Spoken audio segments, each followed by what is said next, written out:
and thanks for watching this Life Solved short. I'm Robin Montague, and in these videos I'm getting a taste of world-changing research taking place at the University of Portsmouth, as featured in this season's Life Solved podcast.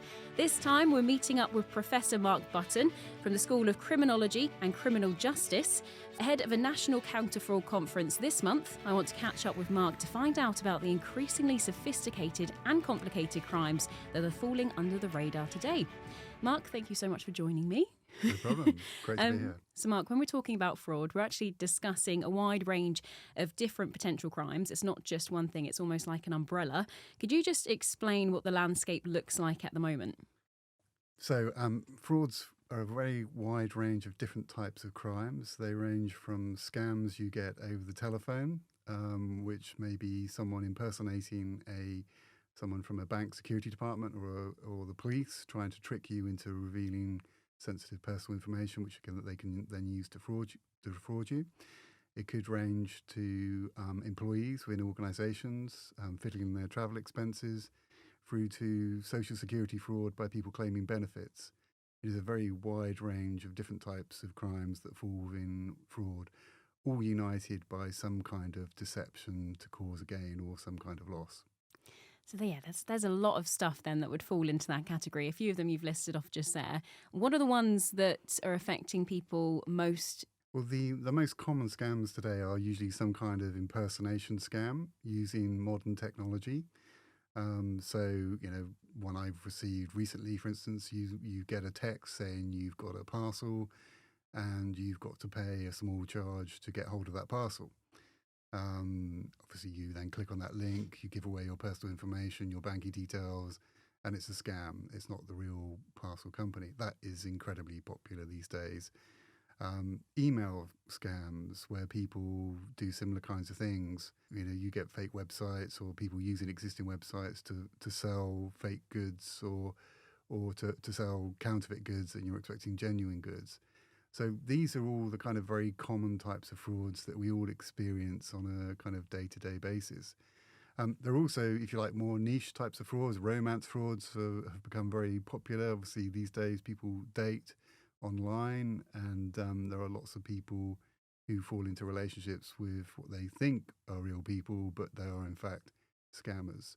I remember when, you'd see these news stories about a letter coming through the post saying, "Dear sir or madam, you owe us this much, here's our bank statement." It's very basic stuff and it could apply to anyone. But now it's to the point where they're actually naming individuals. They have details that you'd assume only that organisation or that bank would know. And it's really hard to navigate. Yeah. Well, I mean, there have been lots of data breaches over the last, 10 years or so. And a lot of that information, it then finds itself on the dark web where it's traded. So you can go and purchase bulk information of people's names, addresses, telephone numbers, sometimes even their passwords. And that can obviously then be used to kind of perpetrate frauds or to simulate some kind of thing, which then leads to the person revealing further information, which they can then be defrauded with. So yeah, there's a huge amount of information out there that we reveal to organisations, and which unfortunately some don't look after as well as they should, and that then finds its way into the public domain. And does a lot of that come into the terms and conditions section whenever you sort of sign up to a new website or a new company or a subscription service? Does that all get covered in there? Are they legally protected if they have these data breaches? Can we argue against that? Can we fight it? Well, I think if they have been negligent in protecting your information, then they, under the GDPR, the General Data Protection Regulation, they can be subject to very significant fines. And some companies like British Airways have experienced, fines of tens of millions of pounds for data breaches. So there is that. And then, of course, individuals, if they do suffer some kind of loss or feelings of anxiety, those types of things as a result of a data breach, can often sue these organisations. So there are options open to individuals. But unfortunately, when you do sign up to lots of these different types of services these days, you are signing away a lot of your data. But that still means they have to protect it. They don't get out of it that easily. And you mentioned a minute ago about the dark web. So, for anyone who isn't aware of what the dark web is, can you give us a brief explanation and how is it accessed by these criminals? Sure. Well, the dark web is just it's in fact a much bigger part of the internet, but which isn't indexed in the same way. So you need the exact address to get to it, and sometimes specialist software. Whereas obviously with most websites, you can search and you can find them. But where this is very useful to criminals is that they can trade things on the dark web, which are very useful for crime. So, for instance, you can buy drugs on the dark web and order it, and all kinds of other sort of bad things. But in terms of fraud, there is a lot of data traded where individuals can go in and buy, for instance, bulk credit card information, which they can then use to try and conduct transactions and buy things and conduct a fraud against obviously the ultimate holder of that credit card. There are lots of documents and templates that you can buy online through the dark web. We did some research a few years ago, and we looked into this, and we found things like fake bank statements, letterheads, all these types of things. And obviously, even these days, a lot of these things you can create with the software that's available online, but you can buy these templates, and then you could use that to impersonate, a bank or some other organization to perpetrate a fraud.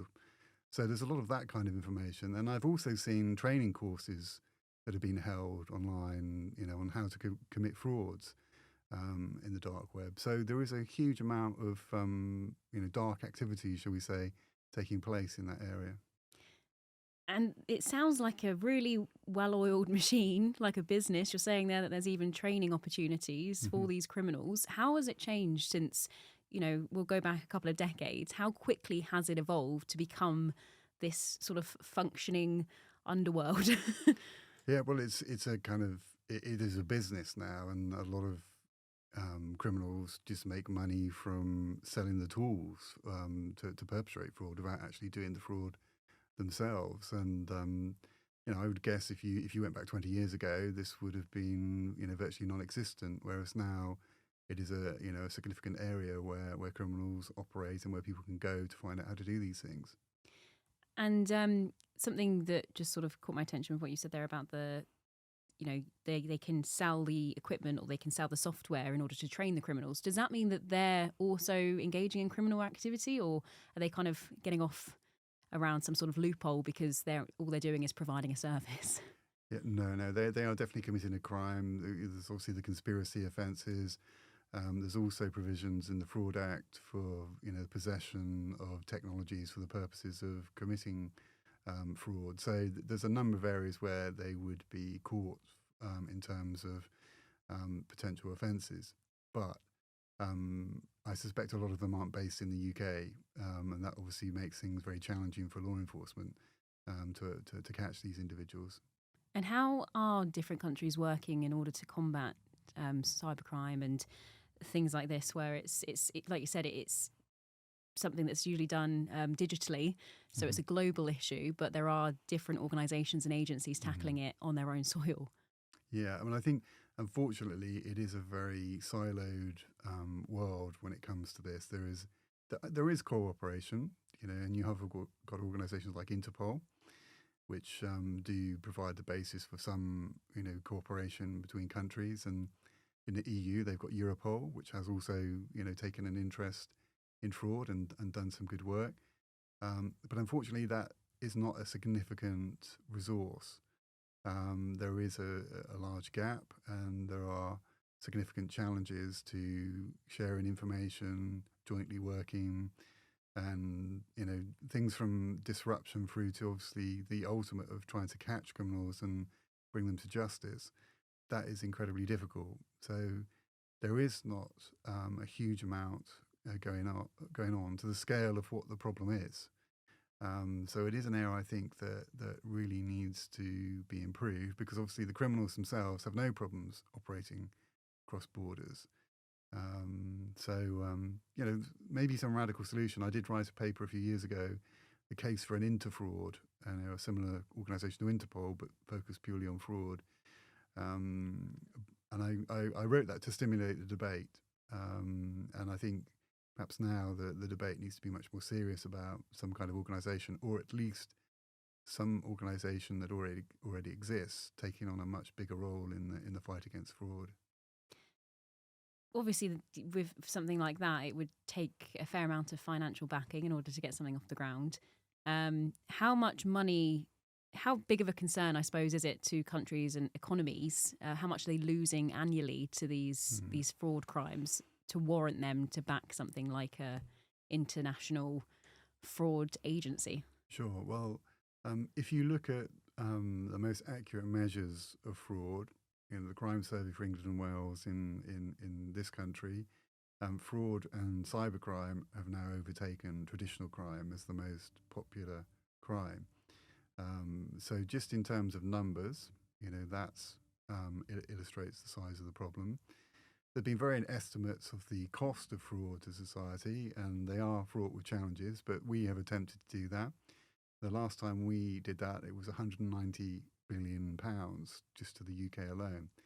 That is obviously a significant sum of money. If you were to obviously multiply that globally, it would be trillions of pounds, US dollars, whatever you want to denominate it in. So it is a very significant problem that really does warrant investment. Well, thank you so much for talking with me, Mark. It's been really interesting and very informative. So if you would like to hear the full interview, listen to the Life Solved podcast on the University of Portsmouth website, or search Life Solved on your favourite podcast app. You can click the link in the comments box below as well, or head to port.ac.uk/research. See you again next time.